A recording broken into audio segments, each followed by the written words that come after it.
Hi, everyone. Welcome. My name is Meredith, one of the Husqvarna Viking educators, and it is National Sewing Month. And so I wanted to do something a little different than what we normally do. I am going to take one of our CREATIVATE projects and we're going to go through that, but I'm going to add my own little twist and things to that. But before we get going, I'm just going to let everybody come in, get settled a little bit. Amy is in the background today. So if you have any questions or want to see something again, just let her know. She'll let me know, and I'll do my best to get that answered or show you again, whatever it may be. The project that we're doing today is a cupcake pillow, and Amy has put it in the description on both Facebook and YouTube, so you should be able to find that. It's a free project on CREATIVATE. You just have to have a CREATIVATE account, which is free to have an account, and you can get this project for free. But like I said, I am going to show you how I did it, and I would love your suggestions on how you might do it. And we're also going to use Memento because it comes with some pattern pieces. And I love my Memento. It's right here. Normally I hide it behind my little cover thing here. But since I'm using it today, I'm not actually going to show you the cutting. I already have some pre-cut, but I'm going to show you how to create them within the crafting software and draw and paint and things like that. So let's go ahead and get going. This is what it is. Mine looks a lot different than the pictures you're going to find in the link when you see it. But here is my little birthday cake one. And it's got, like, I've got a fun little shiny fabric for my cupcake liner. And with this one, I added little jimmies. I think they're called little jimmy sprinkles, the little long ones. So we're going to go through a couple of ways of doing that. Here's another one that I've started. This one, and I've done some tapering here, and we did a different little sprinkle, and we've added an applique one. These would be super cute little birthday pillows, things like that, doing little satin swirls to give it some dimension, things like that. So that's another one. But then we're just going to make a brand new one today because I'm going to do some other things with it. So, but first we need to have our pieces. We need to get our cut cupcake pieces. So how do we get them from the instructions to this cut out on our Memento? So I'm going to go through that. It's really simple and easy. So Amy, I'm going to switch over to my software here. If you will switch me over and then just let me know when I'm good. You are good to go. Okay. So I have open Draw and Paint right now, and I have already downloaded the instructions and saved the two images. I just took a screenshot of the images and saved them on my desktop. And so we're going to come over here and go to Insert. And I have them right here on my desktop, the cupcake base and the cupcake top. These are the ones that I've already done in the SVG format. So let's start easy. Let's start with the cupcake base, and we're going to open that. So this is what it looks like. I just took a screenshot of it. No big deal. We're going to rotate this so it looks directionally correct for us. And then we're going to come over here to the draw window. I like to sort of see it a little bit different. But right over here, we're under draw. We're going to point and click. So when you're doing corners and angles, if you touch the shift button right there, sorry, I was trying to find it on my computer. If you touch the shift button when you create a dot, let me move over here and make this one. You get a square versus a circle. Let me move this guy back. And then if I'm clicking and holding that, and then holding the shift key, I get that square there. So that's going to give me a right angle. And then come down here and do it again. But let me show you if I did a curve. So I didn't do that there. Let me see if it still does it. Oh, we want to end that. You see how it sort of curves there? That's not what we want. So we're going to undo that and just do it again. So we're going to click our shift button as we're touching our corners right here. And this base is pretty simple to do because it's just 4 points. And when you hover back over right there, and you can finish it. And if you want to make adjustments and things like that, over here under points, you can just click on those and make those adjustments, move it around a little bit, get it more straight, whatever you would like to do. You can make those fine-tune adjustments.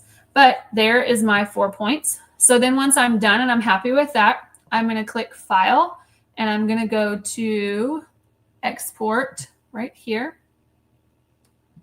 And you're going to see the option of SVG, PNG, and JPEG and GIF and whatnot, but we're just going to save it as an SVG. And again, I already have one saved right here, the cupcake base, so I'm not going to save it. And I'll show you how we're going to open that up within the Memento software, or within Memento to cut in just a moment. So let's come back and let's do our second part of our cupcake. We're going to delete this guy here. So we're going to come back over here to File and Insert, and scroll back down and click our cupcake top and open that.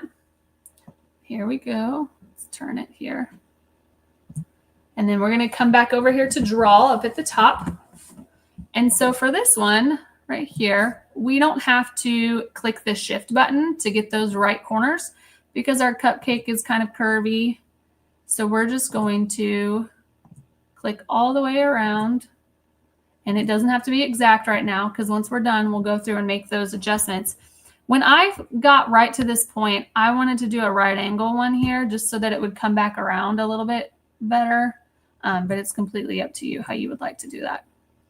The instructions that are on CREATIVATE on the website do not have the cut files. So again, this is just an easy create right here. And again, if we wanted to edit those points, I'm working on my little bitty computer screen. Hopefully Amy doesn't have my face in the corner because I am like super close to my screen trying to adjust these points. I've got really bad eyes, y'all. So there we go. Once you're happy with it, we can, there you go. We'll just export it. So we're going to go right up here to export picture. And again, save it with the title you want and just double check that it's an SVG. And I already have my cupcake top right here. So now what we're going to do is we're going to come over here to our crafting software. And we're going to open up a new window here. Maybe, where's my? This is what I was worried about, Amy. I didn't voice it out loud, but I was worried this was going to freeze on me. This does not like when I'm streaming and trying to show the software at the same time. I always seem to have issues. Oh, goodness. All right, well, let's see if we can close this out here. See if it'll manually close there. Nope, it's not going to like that. All right, well, I'm going to talk you all through it. Amy, if you want to come back to me, let me know when you're back on me and I'll switch back over there. It's on you now. Okay. So let's talk through how you would open that up in the Memento software. Super simple and easy. So you're going to go to Insert Design and you're going to choose it from your desktop, your file, wherever you saved it as. And a window is going to pop up and it's going to give you some different options. There's going to be like a print and cut, a cut. I think there's like 4 or 5 options to choose from. You're just going to select cut. There's 5 options. I'm 99.9% sure it's 5. You're going to select cut. It's going to open it up on your software or in the display screen or on your design mat there. You're going to open it up and you can resize it to whatever you want. This is one of the things that I love about cut files is that you can make it as big or as little as you want and you don't have to make adjustments. With embroidery files, you're limited to how much you can adjust it because of those stitches that are in there. So with an SVG, we can make it as big or as little as we want. I made this one.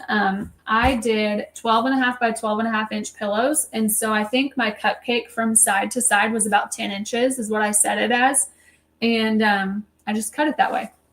So let's talk about once you get it into the software and you send it to your cutter. What you're going to do is you're going to have like a square piece of fabric, whatever size, a little bit bigger. So like if this is 10 inches wide and it's what I'm just going to guess here about 5-6 inches tall, I'm probably going to cut a piece of fabric that's about maybe 11.5 inches, 12 inches. And then I'm going to cut about, I'd like to give like 1 inch to 2 inches extra of fabric just so that I'm not getting it real close and tight, having to get it all lined up. So I'm going to cut a piece of material that I need like this right here. I'm going to take my double-sided fusible, it's not interfacing, double-sided fusible stabilizer, and I'm going to fuse a piece to the back of my fabric like this. So then I would have a square piece of fabric, whatever size it was, with the stabilizer on it. Now, when you take this to the mat, you're not going to put it paper side down because it's just going to rip that paper off when you take it up. You're actually going to place it fabric side down.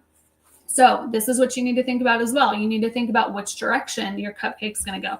For this, it doesn't really matter. For this shape specifically, it doesn't matter because it's the same. What's the word when there's a geometry word or something for that when something's equal on both sides. But for this one, it's got the little swirl at the top here. So again, it just depends on which direction you want it to go. So like with my pink one here, I've got it going one way, and with this one, I have it going another way. For this, it doesn't necessarily matter, but it does matter if you are making a number to go on it as well. So for like my 1 right here, I wouldn't want my 1 to be directionally correct when I'm looking at it on the screen, because then it would cut it backwards when I cut it out. So what you can do in there is you can mirror the image and flip it that way. So that's what I did, is I just flipped it on screen before I sent to my cutter. Then I placed my fabric on my mat. Again, fabric with stabilizer up on my mat, and just let it do its thing and cut it. And so I got all these pieces. Yes, these are very simple pieces. I could have easily printed out and cut, but there are some differences with it, or some perks to being able to cut it on my machine.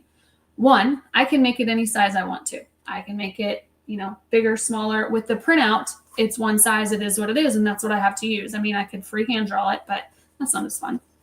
So I was able to make it whatever size I want within the crafting software. And this is a really simple thing to do. And I wanted y'all to know how to do it so that you could take some of those other CREATIVATE projects, if there's something that needs to be cut like an applique, and create a simple SVG. So any questions on any of that, Amy, or anything I need to talk through again with the stabilizer and how you put it on the mat and creating the SVG, anything? I'm not seeing any questions about that just yet. Awesome. That means I did a great job explaining it then, right? But if you have questions, if you're watching this later, just type them in there and I can come back and answer those for you. So once you have your pieces cut like I have here, if you take one of your straight pins like this and on like a hard surface, just sort of cut across it. I don't know if I was able to cut hard enough on your mat or whatever, just sort of slice through it to the edge, and it gives you a little cutout. That's how you can easily peel this away. I'm not going to peel it away on this one today because I don't have anything to put it on. Oh, actually, I've got my paper here, my fabric here. So you just peel this all away, and I didn't do a good job. Once you peel it all away, you can place it on your fabric that you're going to put it on. Give me just a second. Let me get this lost a little bit. So I'm going to put this on here, and then I'll hold it up and show you. Because it's kind of sticky, so it'll sort of hold and stick in place. So, and then I can move it around before I put my iron to it. But once you put your iron to it, it is going to fuse to your fabric. So just be sure where you have it is where you want it. And this, your top and your number or whatever it is you want to do, and just place them where you want them. And those are your applique pieces that you created in the Draw and Paint and sent to your cutter to cut. So that's what we're going to start with there. Meredith, I do have a question for you. Somebody wants to know if there is a difference when you're using, I'm assuming the Memento software, the crafting software, if there's a difference between Mac versus Windows. I don't think there's a difference the way there is with the embroidery software. Amy, do you know? I only have PCs. I don't have a Mac, but I don't think the crafting software is different. No, I have not noticed a difference. I've used it in both Windows and Mac. Okay, great. Any other questions? No, that's it so far. Okay, so let's start making our cupcake individual and make it different and things like that. So, or just embellishing it and bringing it to the next level. So I wanted to add some dimension to the bottom of my cupcake base. And so I added in tapering stitches. And so on our mid-level machines, you have specific tapering stitches, but I'm going to be sewing on the Designer Epic 3 today. And there's a window that will pop up that I'm going to show you. So let's go over to our machine and I'm going to show you a couple different things and we're going to add some tapering stitches. So over here, we're going to come into our stitch window here. And again, normally one of these categories would be a tapering if you didn't have an Applique 3 or one of the higher machines. But if I come over here, I'm just going to come over to a satin stitch right here. I have this little window right here that pops up. Did y'all see that right there? This little guy right here. And this gives me the option. I don't really want that stitch. I don't know why I switched stitches. Sorry. I'm going to come back to this mid-level one here. So now I have the option to change how it starts and how it ends. So if you look here, for those that aren't familiar with the tapering stitch, do you see how it's got a point right here? And at the end, you can go and tell it what degree of angle you want it to start at, end at, things like that. So if I wanted my ending to be, you know, a 60 degree, but then I wanted my ending to be right there. Let's see. Nope, it's not going to do that. I was hoping it would show if I push the stop button. Oh, you can sort of see it down here. Let me see if you see how it ends down here? That's how it would finish. So the thing with these though is it doesn't know when you want to finish. So when you get to the end of where you're sewing, you're going to push the reverse button that's on the front of your machine. Over here, right here, you're going to push this button. And then it's going to finish the stitch. So let's go through and do that. I'm actually going to change mine. Let's do an ending of a, I don't know. There's not much of a difference. We're just going to do a 60 and a 60 starting and end. If you wanted them both to be the same, you could do that. If you wanted to change the beginning and end, you have that option. So let's switch over here. And the thing with the Applique 3 also is you have projection. So I can see what my stitch is going to look like on my material. If you don't have that option of projection or the grid or a sew line, things like that, there is a foot called the multi-line decorative foot. And so it's a little wide foot and it's got all of these little lines across it. That would be a great alternative for those that don't have this option of projection. But I can see it right here and then we're just going to stitch it out. So I'm going to start right about there. And you're going to see when it starts, it does that little point right there. And I have noticed, because I was doing some stuff earlier, I'm going to come back over here because I'm going to line up the edge of my cupcake liner with the grid. I had turned the grid off. Let's turn that back on. Let's look over here. Now you can see my grid, and it actually worked out really well where my grid line is right along right there. So I'm going to keep this grid line lined up with the edge of my cupcake liner there to keep it going straight and in the direction so that I'm not curving and things like that. So we're just going to keep sewing until we get to a point where we want to finish our tapering. So I'm going to back up just a little bit here. Maybe you can see. I'm going to keep sewing and then I'm going to come up here and just push this button right here. So as soon as I pushed that, it started to finish that tapering. So let's look at that. So there you go. That's how you get that good little finish right there. And you can come over and we can do the same thing on this side. We can line it up, kind of eyeball where we're at, line up the edge of our cupcake liner with our grid right here. So let's do that one more time so you can see how that works. So I did that tapering stitch there. And you can do this with a lot of different stitches. And that's what's great about the Applique 3 is that that tapering window will pop up. Where with some of the mid-level, you have tapering, but it's going to be more of the simple tapering like these here. And so once I get close to where I want it to be, I'm going to push my reverse button and finish it.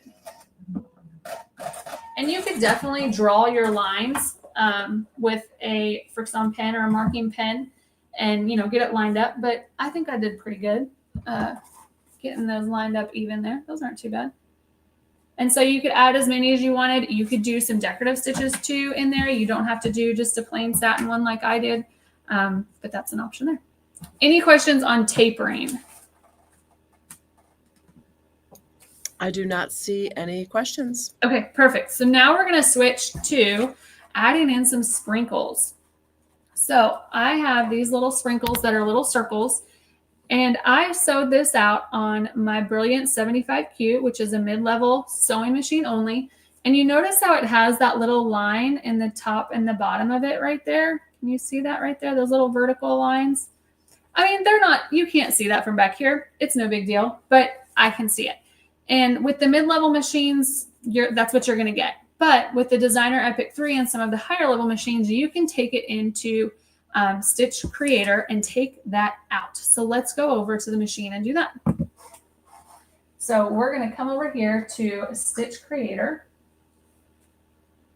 We're going to come up here and we're going to have all of our stitch options. Now I have to remember where that little circle was. Bear with me. Here. So this little circle right here. But so here's your whole little circle right here. All of these stitches are selected. So all of these little orange squares are nodes and they are all selected. So we want to deselect those. So if we touch this icon right down there, now they're all black and white. But this one right here, because this is the very last one. So we want to delete that. You see how it disappeared? And then we're going to come up here and touch this one and delete that. So now I have just a little circle. I could make this, oh, hold on. We're going to delete. If I wanted to make this a bolder, thicker stitch, what I could do is I could come back over and select all and make it a triple stitch. So it's going to make it, you see it over here, the little visual, how it makes it a little bit bolder. I'm adding in stitches. That's what I'm doing. Not deselecting it. So let's come back over here. Select them all. You see how it's not as bold. And then if I make it a triple stitch, so it's basically going back over itself 3 times.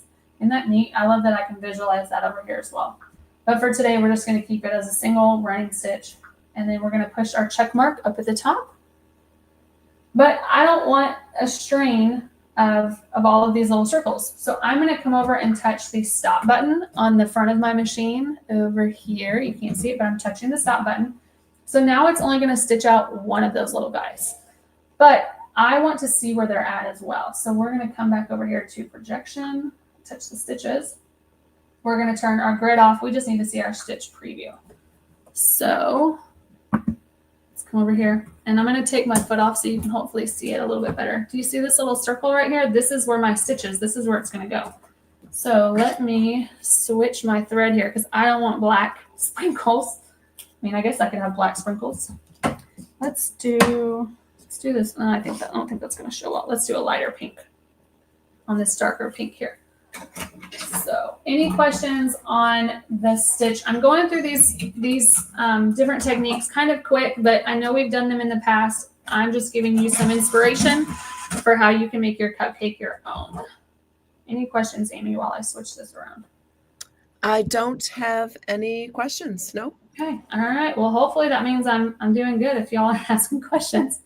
So I can see my little circle right here and see where I want to. When I stitched this out, again, I did this on my Brilliant 75Q. I didn't have projection. Let me turn that off really quick so you can see this a little bit better. I didn't have projection. The same with this one over here. My little Jimmy Sprinkles. I actually just took a little ruler, my OCD right here. I drew little 1/4 inch lines all over the place with my marking pen and sort of placed them where I wanted them. That way, if I didn't like them or if I had too many close together, I didn't have to stitch it out in that spot. And then I just put my iron to it and it disappeared. But with the projection, like you saw over here, I can visualize where it's going to be and place it there. So you can use your foot pedal if you want to here, or you can press the start stop button and just stitch it out. Oh, one thing that I did not do that I wanted to show you too. Let's come back. Let's see. Hold on one second. Can I? No, I'm going to show it to you on the other sprinkles in just a second. Okay. So I still have my one stitch in here. We're just going to go ahead and stitch that out.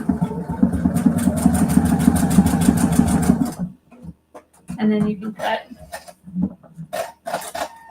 You could definitely push the lock-in, and I need to change my bobbin thread because I still have my black on there and that white light pink is showing through. You can do a lock-in stitch at the beginning first too to lock it into place, and then start stitching it as well. So we can put those anywhere we want. We can change the colors of our sprinkles too.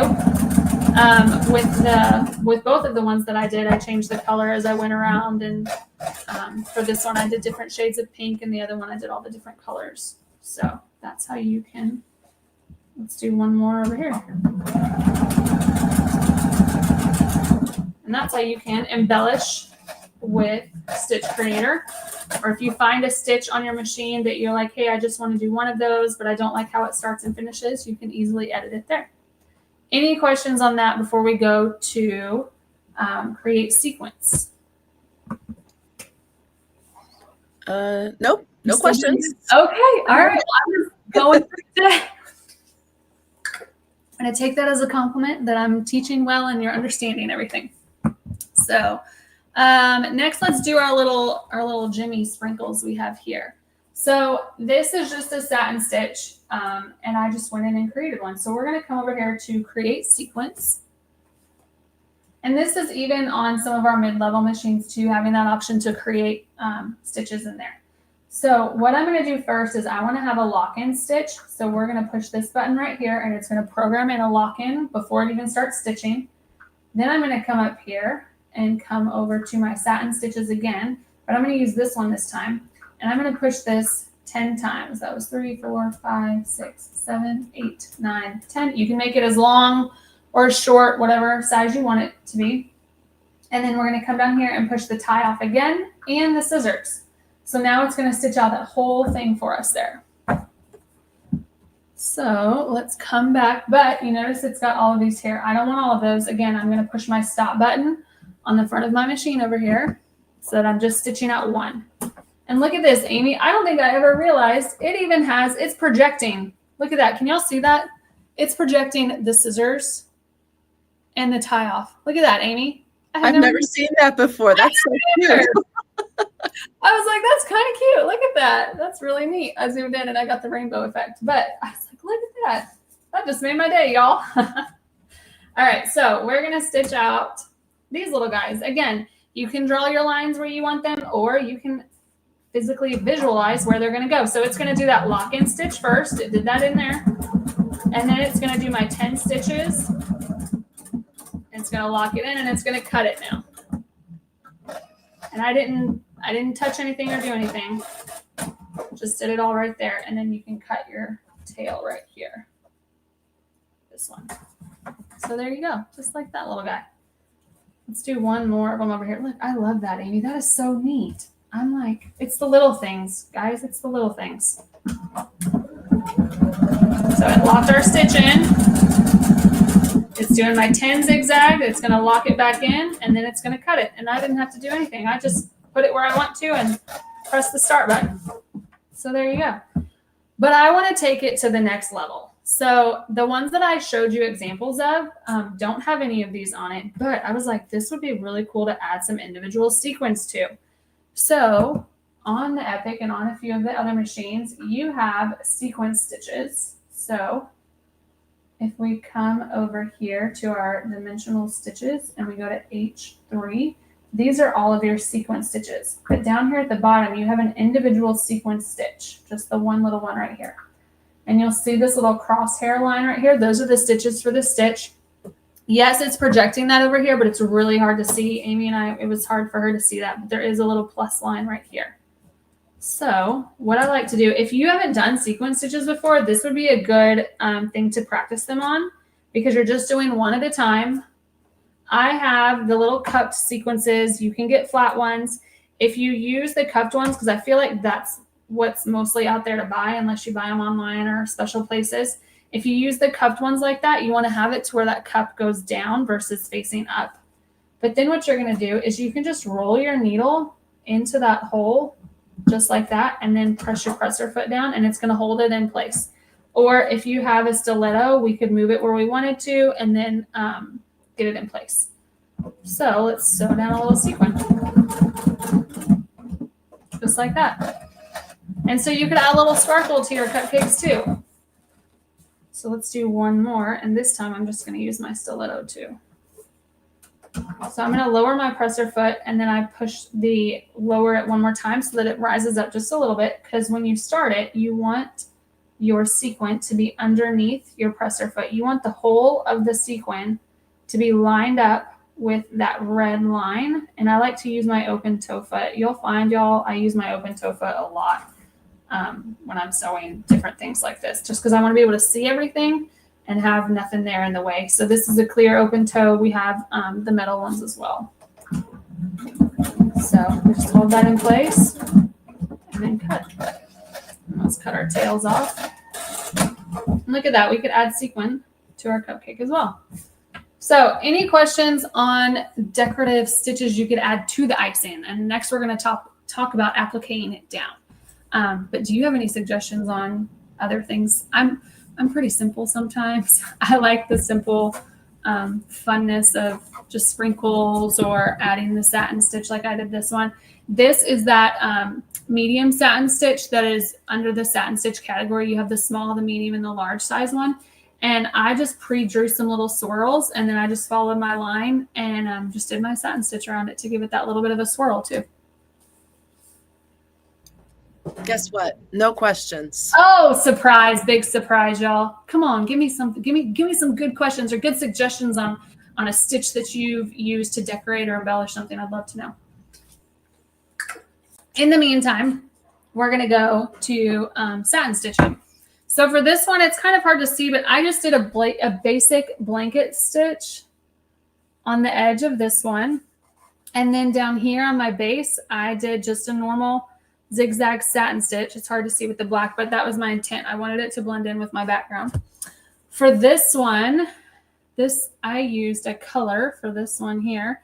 And I'll show you what stitch it is in just a minute. But it's kind of like, it's a satin stitch, but it's kind of, to me, it looks like grass. And then this one that was down here, I had never used this one before. So how this one works is it's in a little section. So it layers over itself. It's kind of neat. So it stitches down here, then it goes back, and then it does another layer. But it's very like organic, and it's not straight on. So I'll show you that one too. But lots of different satin stitches to choose from. So if we come over here and we go back to our satin stitches, which most of our machines have a satin stitch category right here. So the one that I was talking about here that I did on the cupcake base was this one right here. I thought that was really neat looking, how it just sort of goes back and forth. That would be really cool with this. We may do that actually. That would be really cool with this one right here. And then this stitch that I did around the cupcake line was right here. And back over, was it under this one? Where was that? Under quilting stitches. Did I get it from here? Maybe it was back this way. Hold on a second. No. Is it that one? I think it's this one. Yes, it's this one. Because I was doing it on another machine. So this one right here, where it's just the blanket stitch, was this one here. And I actually made it a little bit wider so you can edit the stitch. I made it a little bit wider and a little bit longer like that to fit in there. And I just went all the way around and did that on there.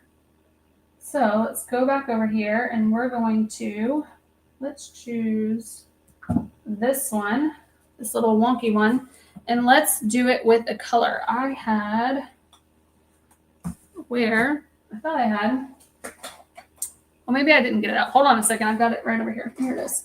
I have this fun, this is that thread that I used on the top of my cupcake over here. And I kind of want to see what it looks like with this stitch here. So let's do that one.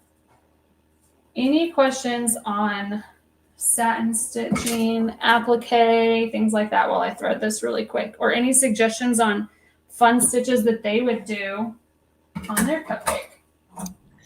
I don't have any questions about that, but there are some questions regarding the software and the crafting software and which version of the software you can use to create your SVG files. Can that be done in the free version of the software? Can you do the SVGs in just the crafting software?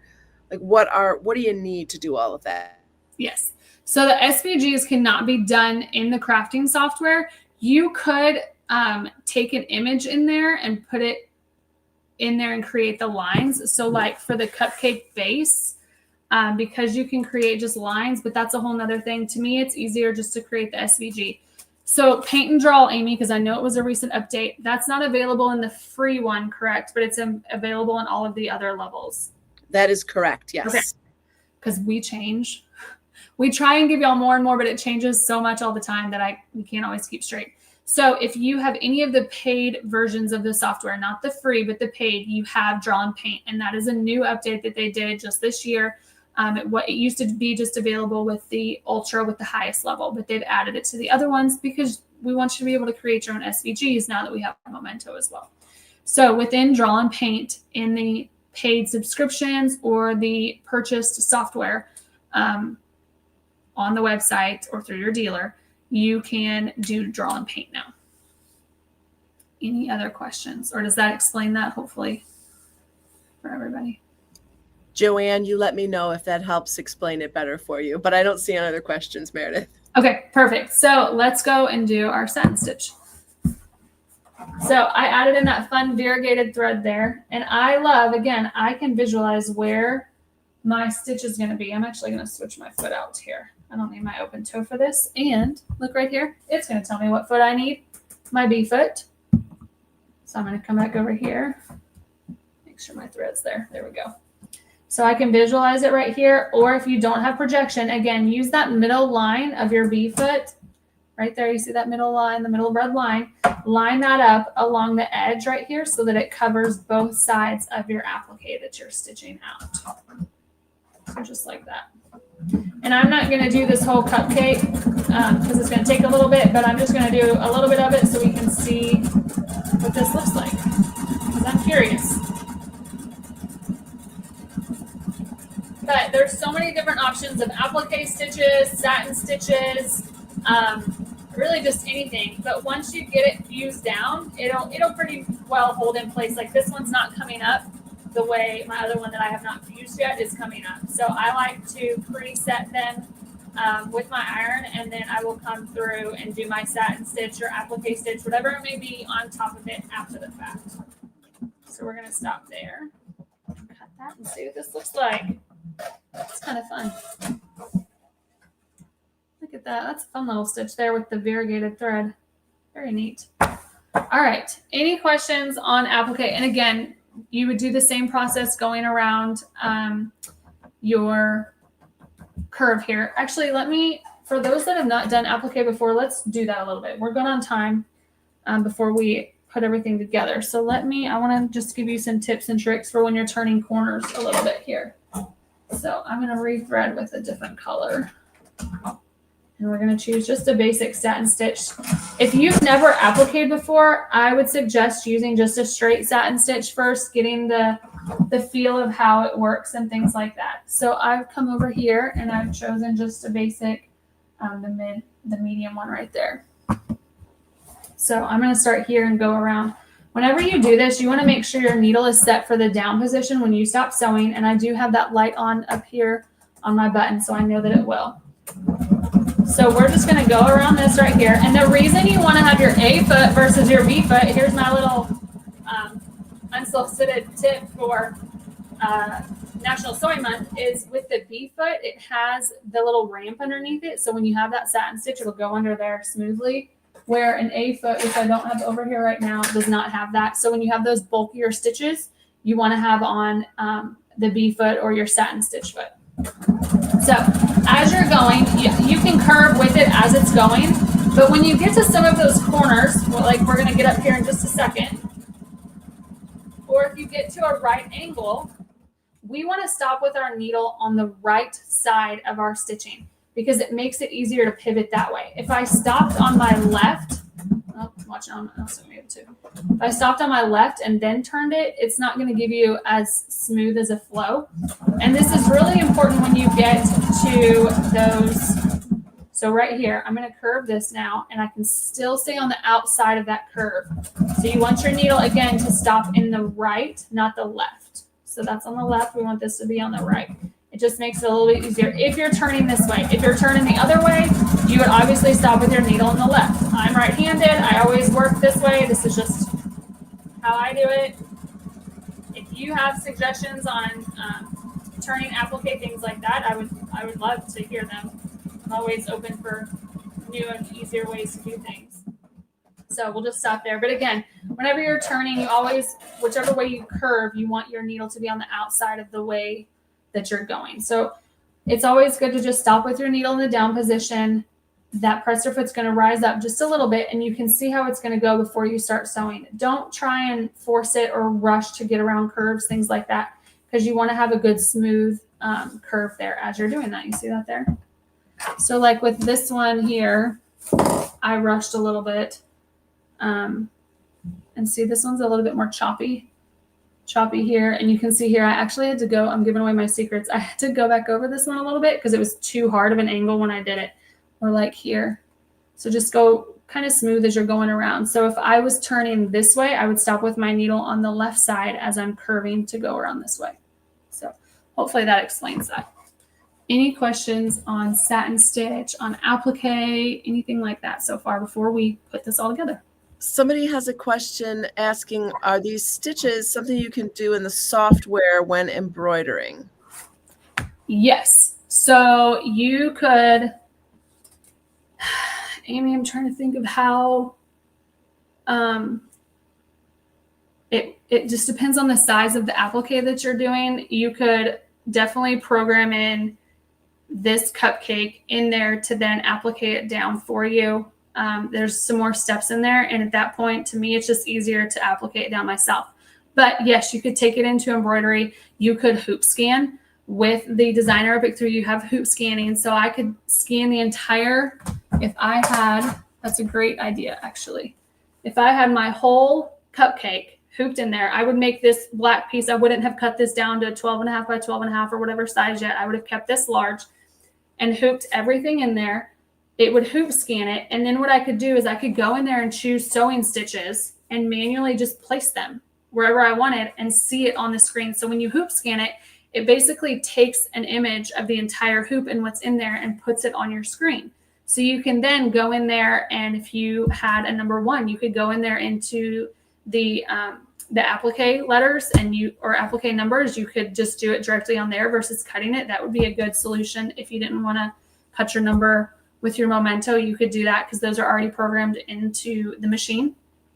And then you could just place your little sprinkles or decorative stitches all on the screen and then send it over and embroider it out. Amy, do you have any other suggestions or things for that? That felt like a good explanation. Okay. Do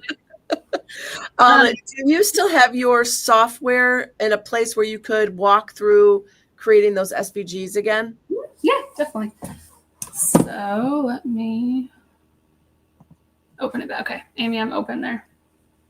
Okay, you're there. Okay, so I'm going to just get rid of this guy really quick and we're going to start brand new. So I've opened up Draw and Paint. You can see I've got CREATIVATE Draw and Paint right up here. I'm going to come over here to File and I'm going to Insert.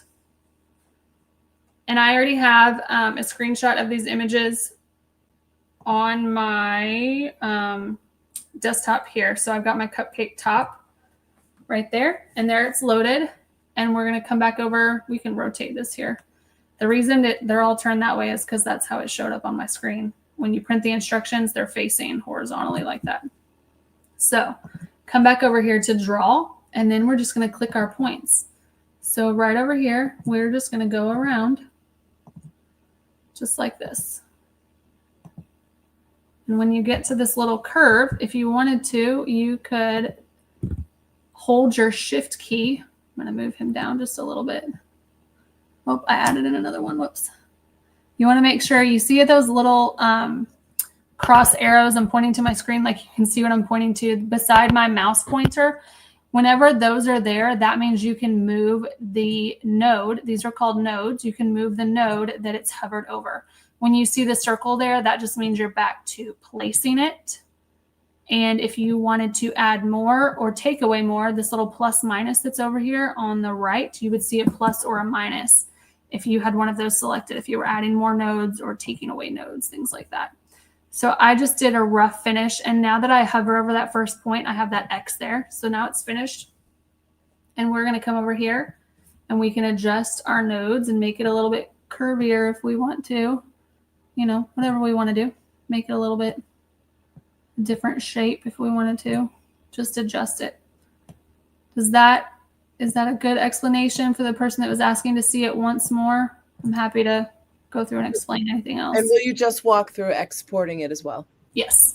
So next, what we're going to do, once you're happy with your nodes and your points, we're going to come back up here to File, and we're going to export. We're not going to save or save as, we're going to export. And when you select that, you're going to have these different options right here. So SVG, PNG, JPEG, and GIF. And I'm just going to choose SVG, title it what I want, which I have already done right here, my cupcake top. And then, oh, go away, and save it right there. And then once you get done with that, Amy, if you'll switch back over to me. Okay. Once you get done with that, you'll open up the crafting software, go take that off of your desktop, insert it from your desktop. It will open up on your design mat that you have selected. You can make it larger, smaller, whatever size you want it to be. Again, I made mine 10 inches wide is how wide my cupcake top is. You can make it whatever size you want. If you want a bigger pillow, smaller, whatever it may be. And then send it to your cutter. And I can go through the applique and the fabric and the lining and all that too if we want, or I can finish this whatever y'all need. Someone is wondering if you could also bring in a PDF image to use as your background when creating the SVG. I think so, right, Amy? Yeah, I think you can bring in just about any image in the background. Yes, any image into the background, yes. Any other questions? I think you're good to go. Okay, so let's go through and finish. So in the instructions, they put in a zipper, and people that know me know my catchphrases. I don't have time for that. I have 2 children. I say small. They're not small anymore. They're older.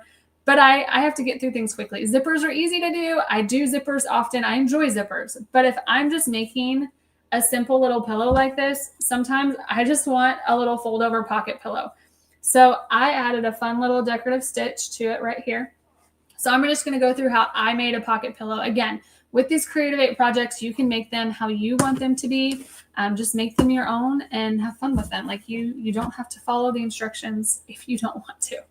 So to do a pocket pillow, my finished pillows, or my pillow size, my pillow front is 12.5 by 12.5. So what you're going to do is you're going to half that.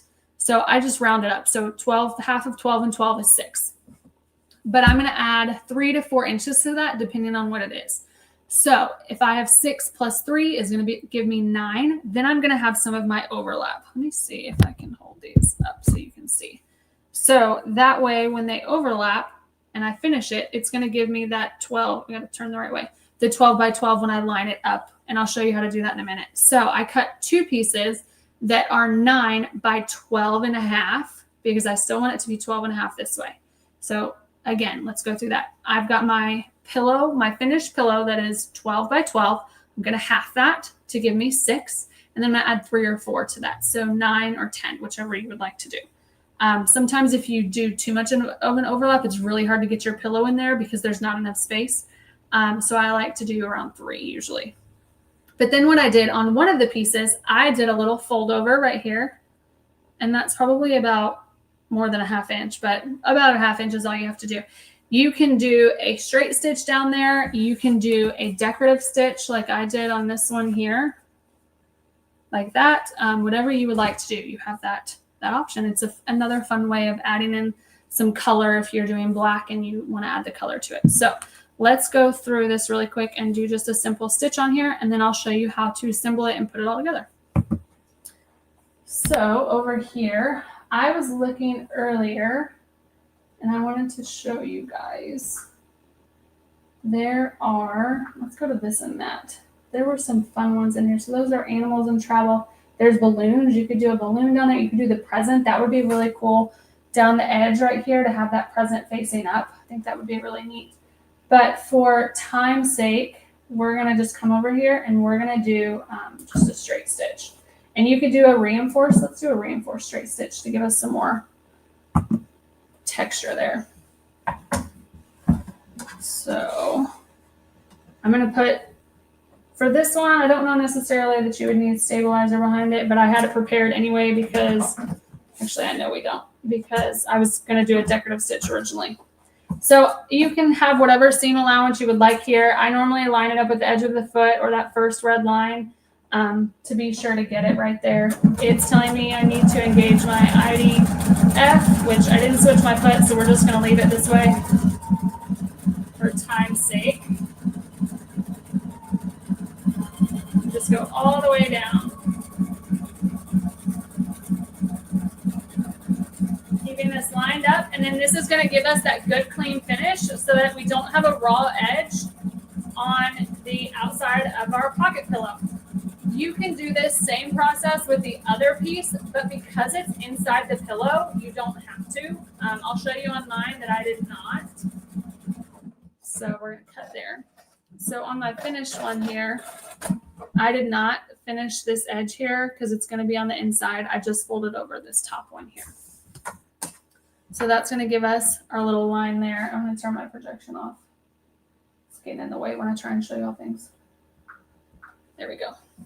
So that just secures it down. So now what we're going to do is we're going to take our pocket front. Let's back up a little bit here so you can see.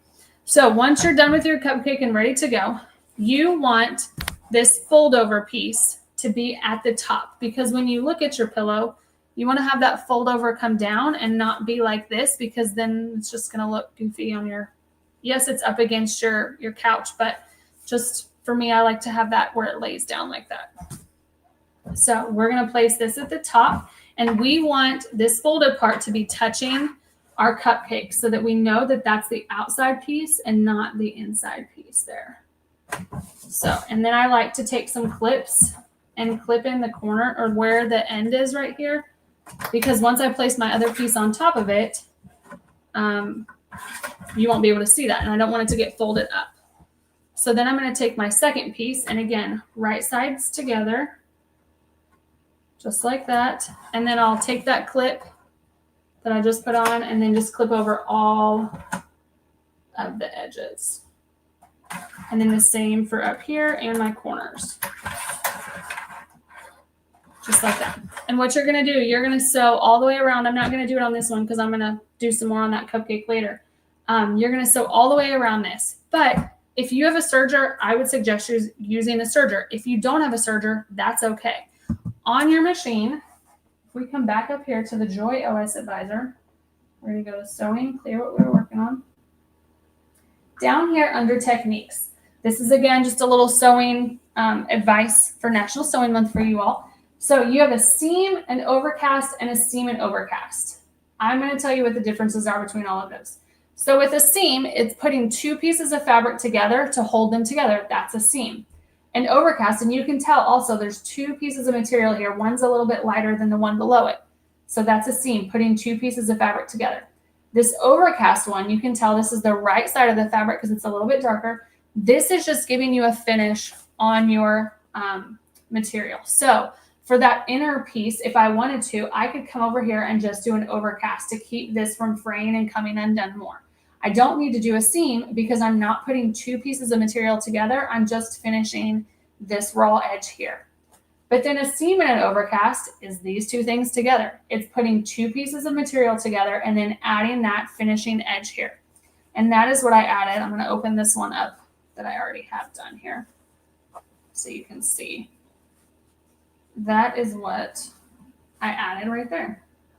So you can see I've got my seam where it's holding the two pieces of material together, and then I've got that overcast to keep that fraying from continuing to happen. So just a little learning lesson on seam, overcast, seam, and overcast. So any other questions or anything, any suggestions, things like that? That was really it. I just wanted to go through hopefully inspiring you to make your own fun little cupcakes. You definitely don't have to make them birthday cupcakes. You can do what they did where they're more just decorative ones. If you've got somebody that loves cupcakes, things like that, and how to finish it and how I finished it just a different way than the instructions. Somebody suggested, I think she was asking, but it's a great suggestion to go ahead and use your serger, and even a serger with the safety stitch to go ahead and put your entire thing together. Yes. That's what I would usually do is, again, I say I don't have time for that, but I would get my serger out and actually serger around any of the throw pillows and things like that I make. I take the time to get my serger out and serger around those edges. It secures them a little bit more. And I know with all the wear and tear of my kids, it's not going to come apart and have a little hole in it or anything that I have to fix later. But if you don't, that's okay. A seam and an overcast is going to give you a good almost same effect. And that's all the questions I see. Okay, well, I hope you guys enjoyed this today. I did want to mention our next Facebook Live is going to be October 1st. I can't believe it's already almost time for October, you guys. Claire, our Canadian educator, she's amazing, super sweet. I love her. She is going to be going over a new Husqvarna Viking embroidery machine, and that's all I can say on it. I'm not allowed to talk about it right now, but that's what I can tell you. So she's going to be doing that on October 1st on this page, Husqvarna Viking North America, and it's going to be at 2 p.m. Central or 3 Eastern, 12 Pacific, 2 Central, wherever you're at time zone. That's when it's going to be. So again, if you have questions or things that come up in the next week or so, feel free to type those in the comments and I'll be checking those, answering those. Again, if you have suggestions or something different you would do, or if you've made this or are going to make one up, I would love to see your finished projects. And again, this project can be found on the CREATIVATE website for free. Amy has linked it in the description on Facebook and YouTube for you to easily access it. You just have to create a CREATIVATE account. It's free, and then the project's free there for you to use. So thank you all very much, and I'll see you next time.